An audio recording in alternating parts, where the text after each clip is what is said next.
Hello you guys, so today I thought we could do something a bit different. You guys love my vanilla cake, but did you guys know that by simply varying the amount of the different ingredients, you can get very different results? There are two types of main cakes, guys. Foam cakes, also known in Italian as sponge cakes, and butter cakes, which are completely different from each other texture-wise and flavor-wise. And today I'm going to show you how to make both cakes, and at the end of the video we're going to compare the two, and I'm going to tell you when to use them and why they're not interchangeable. If you know somebody who's passionate about baking and wants to learn more about the science behind cakes, share this video with them. That being said, let's get started and let's make these. So we're going to start by making the foam cake, the sponge cake. This cake has a high egg to flour ratio. That's why I like to be generous with my flavorings. You need a good amount of vanilla and a bit of lemon zest to cut that eggy taste. Foam cakes also have very little fat content or have no fat content at all, such as angel food cakes. And these cakes get the majority of their rise from the air that's whipped into either the whole eggs or just the egg whites. For this recipe, I decided to separate the eggs, and in this bowl, I have the egg yolks, flavorings, milk, and butter. Give these a quick mix, and then we're going to add the flour, the salt, and the baking powder. Not all foam cakes require baking powder because, as I said, this cake does not rely on the baking powder for its main lift. It's very important that you don't overmix this cake batter. This is true for any cake batter, guys, but it's especially true for this one. The reason why is that butter or any fat inhibits development of gluten. So in a regular cake batter, you're getting some protection from the fat, but in this batter, there's nothing stopping the gluten developing as you're mixing the batter because, as I said, this cake has little fat. So please make sure you don't overmix. Set this aside, and in this other bowl, I have my egg whites, which we're going to whip up with the sugar, adding it a little bit at a time. The sugar is going to give structure to the egg whites, and it's going to give structure to the cake. You'll know the egg whites are ready when they'll quadruple in volume, basically, become glossy and stiff.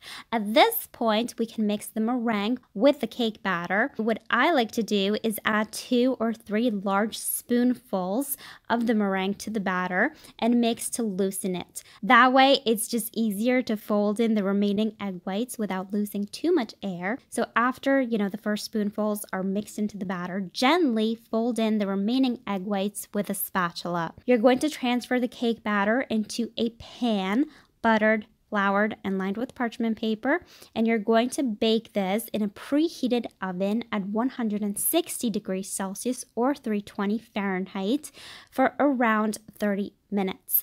After 30 minutes, do the toothpick test. If it comes out clean, the cake is ready. Allow the cake to cool in its pan for about 10 minutes and then take it out. Now, depending what sponge cake you're making, the sides might crinkle a little bit, and that's due to the egg whites that rise and then settle back down. So you do want to remove those sides, and they come off so easily, guys, and you'll be left with a beautiful sponge. Okay, so moving on, we're going to make the butter cake. I'm sure this recipe is familiar to you. It's my vanilla cake recipe. Butter cakes contain a large amount of fat, which is going to tenderize the cake and give you a finer crumb. To my fats and vanilla, I've added my sugar, and you want to roughly mix these together. A wonderful thing about butter cakes, guys, is that they come together so simply. I'm using a basic hand whisk. That's all you need. You could even mix this batter with simply a spoon. You can mix a foam cake with a spoon, but you can a butter cake. I'm adding my eggs one at a time. You don't need to beat the eggs because the rise of this cake is going to come from the leavening agents, which are baking powder or baking soda or a combination of both. And once the eggs are mixed in, you can go ahead and add the dry ingredients and the liquid ingredients, which are milk, yogurt. It depends on the recipe. And again, you want to mix this batter just until combined. But if you do slightly overmix a butter cake, you won't have any major problems like you would for a foam cake. You're going to pour this batter into your pans, buttered, floured, and lined with parchment paper. For the purpose of this video, I'm just baking off 1 sponge of each type of cake, guys. But with these recipes, you will be able to either get 2 or 3 cake layers.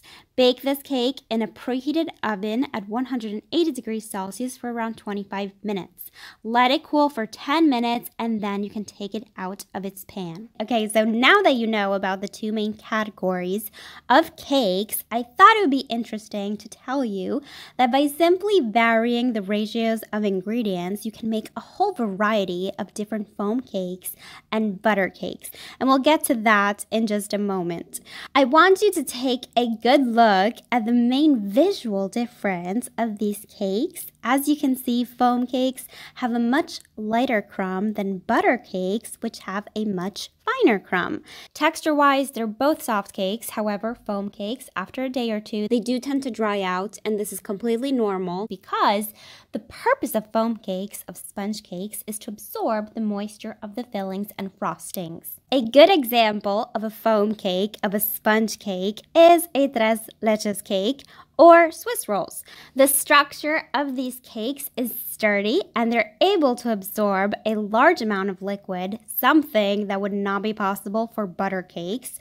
Also, the low fat content in foam cakes means they usually tend to not have much flavor on their own, and that's okay because as they absorb the moisture of the filling, they're also absorbing its flavor. So it's safe to say that foam cakes get their beautiful texture and flavor after they've been baked with the addition of creams, fillings, and even liquids in the case of tres leches cake. Butter cakes, on the other hand, are already flavorful and tender as is because of the high amount of fat.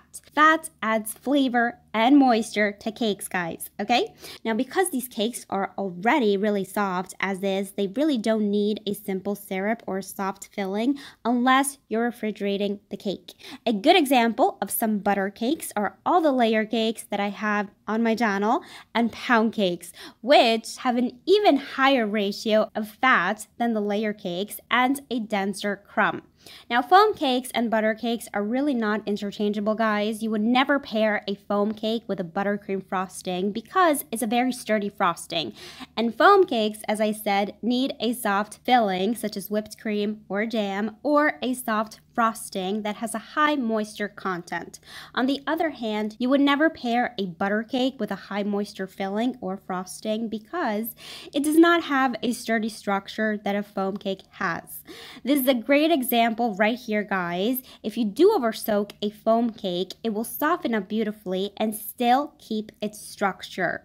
If you over soak a butter cake, on the other hand, because it's already so moist, it will fall apart. You need to be mindful of the frostings and fillings you're using for the 2 categories of cakes.